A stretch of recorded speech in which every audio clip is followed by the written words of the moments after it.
ابن المنکدر عن عروة بن زبیر حدثتنی عائشة رضی اللہ تعالی عنہا قالت عائشہ ان رجلا استأذن للنبی صلی اللہ علیہ وسلم فقال اذنوا له ولبئس العشیرہ او بئس ابن العشیرہ۔ حضرت عائشہ فرماتی ہیں ایک دن اللہ کے پیغمبر کے گھر مبارک کے دروازے پر دستک ہوئی۔ آپ نے فرمایا کون ہے؟ وہ بندہ آیا نا، اس نے اپنا نام بتایا کہ میں فلاں ہوں۔ آپ نے فرمایا اس کو اجازت دے دو، یہ قبیلے میں سے سب سے بدترین بندہ ہے، سب سے بدترین بندہ ہے قبیلے میں سے۔ حضرت عائشہ فرماتی ہیں وہ بندہ آ گیا، لیکن اللہ کے پیغمبر نے کیا کیا؟ الان آپ نے اس بندے کے ساتھ بڑی نرم گفتگو فرمائی۔ وہ بندہ تو چلا گیا، میں نے عرض کی اللہ کے محبوب قلت لہ کذا و کذا، آپ نے تو اس بندے کے بارے میں فرمایا تھا یہ بڑا بدترین انسان ہے، پھر آپ نے اس کے ساتھ بڑی نرم گفتگو کی ہے، یہ کیا بات ہے؟ ادھر سے وہ بندہ بدترین ہے، ادھر سے آپ اچھی گفتگو فرماتے ہیں۔ حضرت عائشہ فرماتی ہیں اللہ کے پیغمبر کی خوبصورت زبان حرکت میں آئی۔ آپ نے فرمایا عائشہ کچھ بندے ایسے ہوتے ہیں جن کے شر سے بچنے کے لیے ان کے ساتھ نرم گفتگو کی جاتی ہے۔ بندہ ڈرتا ہے کہ کہیں میں نے اس کو کچھ سخت جملہ کہہ دیا تو یہ میری عزت والی چادر کو تار تار کر دے گا۔ میرے دوستو، اتنے بد اخلاق نہ ہو جائیے گا کہ کوئی بندہ آپ کے ساتھ گفتگو کرتے ہوئے ڈرے کہ یہ میری عزت کو تار تار نہ کر دے۔ اتنے بد اخلاق نہ ہو جائیے گا، اتنے برے نہ ہو جائیے گا کہ انسان آپ سے گفتگو کرتے ہوئے ڈرے کہ کہیں یہ مجھے گالی نہ دے دے، اور اس لیے آپ کی وہ عزت کرے کہ کہیں آپ اس کو کچھ کہہ نہ دے۔ اتنا برا نہیں انسان کو ہونا چاہیے کہ اتنا برا ہو جائے کہ سامنے والا ڈر رہا ہو کہ یار میں نے اس کو کچھ کہہ دیا تو یہ مجھے گالی دے گا، فلاں میرا راز کھولے گا، فلاں کرے گا، کچھ کرے گا۔ اتنا برا نہیں ہونا چاہیے۔ عن عبداللہ ابن مسعود قال قال رسول اللہ صلی اللہ علیہ وسلم، حضرت عبداللہ ابن مسعود رضی اللہ تعالیٰ عنہ فرماتے ہیں اللہ کے پیغمبر نے فرمایا ایک بندہ جھوٹ بولتا رہتا ہے، بولتا رہتا ہے، بولتا رہتا ہے، حتیٰ کتب اللہ کذابا، یہاں تک کہ رب العالمین اس کو اپنے دفتروں کے اندر جھوٹا لکھ دیتے ہیں۔ اور فرمایا ان رجلا، ایک بندہ ایسا ہوتا ہے جو سچ بولتا رہتا ہے، بولتا رہتا ہے، یہاں تک کہ اللہ اس کو اپنی تقدیر میں سچا لکھ دیتے ہیں۔ میرا بھائیو، یہی زبان ہے جو جنت میں جانے کا سبب بنے گی۔ اللہ کے پیغمبر نے فرمایا لوگو مجھے دو چیزوں کی ضمانت دے دو، میں تمہیں جنت کی ضمانت دیتا ہوں۔ صحابہ اکرام نے عرض کی اللہ کے محبوب وہ دو چیزیں کون سی ہیں؟ آپ نے فرمایا ایک وہ چیز جو دو جبڑوں کے درمیان ہے، اور دوسری وہ چیز جو دو رانوں کے درمیان ہے، یعنی ایک تمہاری شرمگاہ ہے اور دوسری تمہاری زبان ہے۔ اگر تم مجھے ان دو چیزوں کی ضمانت دے دو تو میں محمد عربی تمہیں جنت کی ضمانت دیتا ہوں۔ میرے بھائیو، زبان کے ساتھ جو گناہ کیے جاتے ہیں ہم ان سے بچتے نہیں ہیں۔ ہماری محفلیں غیبت کے ساتھ سجتی ہیں، ہماری محفلیں لوگوں کے شکوے اور گلوں کے ساتھ سجتی ہیں۔ طنز ہم کرتے ہیں، شکوے اور غیبتیں ہم کرتے ہیں، گلہ ہم کرتے ہیں، لوگوں کے راز ہم کھولتے ہیں۔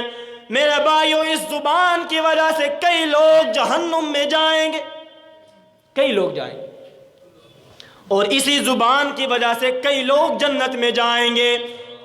دوسرے طبقے میں سے بن جائیے گا جو زبان کی وجہ سے جنت میں جائیں گے، پہلے طبقے میں سے نہ بنیے گا جو زبان کی وجہ سے جہنم میں جائیں گے۔ رسالت کا دوسرا نام محبت ہے۔ رسالت کا دوسرا نام کیا ہے؟ محبت۔ محبتیں بانٹے، ایک دوسرے میں پیار بانٹے، دوستیاں بانٹے۔ دوستی کیا ہے؟ ساتھ سے گزرتے ہوئے کہیں السلام علیکم میرے بھائی، کتنی محبت کا جملہ ہے۔ السلام علیکم میرے دوست، یہ محبتیں ہیں، یہ سلامتیاں، یہ پیار ہیں۔ اللہ کے پیغمبر نے اپنی زندگی میں رسالت پہنچانے کا حق ادا کر دیا، یعنی محبت بانٹنے کا حق ادا کر دیا ہے۔ یہاں پر کیا ہوتا ہے، کیا عالم، کیا جاہل، کیا سادہ انسان اپنے علاوہ کسی دوسرے کو مسلمان نہیں سمجھتا؟ عالم تقریرات کرنے کے لیے آتا ہے، فلاں کافر، فلاں مشرک، فلاں بدعتی۔ بھائی مسلمان کون ہے؟ کہتا ہے میں مسلمان ہوں۔ یہ تبلیغ کا انداز نہیں میرے دوست۔ اللہ کے پیغمبر نے جو لوگوں کو ایمان کی دعوت دی ہے وہ محبت کے ساتھ دی ہے۔ یہ تین چیزیں ہوں گی۔ آخری چیز کیا تھی جی؟ جہاد فی سبیل اللہ۔ اس کے لیے ایک حدیث سناؤں گا، وقت بھی ختم ہو رہا ہے۔ فرمایا لغدوۃ فی سبیل اللہ او روحۃ فی سبیل اللہ خیر من الدنیا وما فیہا۔ اللہ کے پیغمبر نے فرمایا ایک گھڑی صبح اللہ کے رستے میں نکلنا اور ایک گھڑی شام کے وقت اللہ کے رستے میں نکلنا، یہ دنیا اور جو کچھ دنیا میں ہے سب سے بہتر ہے۔ صرف ایک گھڑی۔ میرے دوستو دنیا میں کیا ہے، کیا کچھ ہے دنیا میں، ہم کیا جانتے ہیں؟ قرآن کہتا ہے زُجِّنَ لِلنَّاسِ حُبُّ الشَّهَوَاتِ مِنَ النِّسَاءِ وَالْبَنِينَ وَالْقَنَاطِيرِ الْمُقَنطَرَةِ مِنَ الذَّهَبِ وَالْفِضَّةِ وَالْخَيْلِ الْمُسَوَّمَةِ وَالْأَنْعَامِ وَالْحَرْثِ ذَلِكَ مَتَاعُ الْحَيَاةِ الدُّنْيَا۔ دوسرے مقام پر فرمایا ان فی خلق السماوات والارض واختلاف اللیل والنہار لآیات لأولی الالباب۔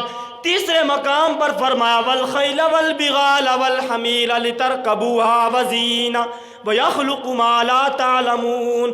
اللہ فرماتے اس دنیا میں بہت کچھ ہے میرا بندہ، اس دنیا میں ہواؤں کا چلنا بھی ہے، ہواؤں کا پیچھے ہٹنا بھی ہے، اس دنیا میں چاند اور سورج کا نظام بھی ہے، اس دنیا میں گھوڑے اور مویشیوں کا نظام بھی ہے، اس دنیا میں سونا اور چاندی بھی ہے، اس دنیا میں میری بڑی بڑی نعمتیں بھی ہیں میرا بندہ۔ لیکن اللہ کے پاک پیغمبر نے فرمایا جو کچھ بھی دنیا میں ہے اس سے بہتر ہے کہ ایک گھڑی شام کے وقت اور ایک گھڑی صبح کے وقت اللہ کے رستے میں نکلا جائے۔ ساری دنیا اور دنیا میں جو کچھ ہے اس سے بہتر۔ اور مجاہد کی شان کیا بتاؤں؟ اللہ کے پیغمبر نے فرمایا قیامت والا دن آئے گا، ہر بندے کے اعمال تولے جائیں گے۔ وَنَزَعُ الْمَوَازِينَ الْقِسْطَ لِيَوْمِ الْقِيَامَةِ۔ رب العالمین اپنے انصاف کا ترازو قائم کریں گے، انصاف کا ترازو قائم کر کے اعمال کے بدلے میں لوگوں کو جنت عطا فرمائیں گے۔ نمازوں کے بدلے میں جنت دی جا رہی ہے، روزوں کے بدلے میں جنت دی جا رہی ہے، حج اور عمرے کے بدلے میں جنت عطا فرمائی جا رہی ہے۔ میرے بھائیو انسان کے بڑے اور چھوٹے اعمال کے بدلے میں جنت دی جائے گی۔ ادھر سے مجاہد آئے گا، اپنے کندھے پر تلوار رکھی ہوئی ہوگی، رب العالمین مجاہد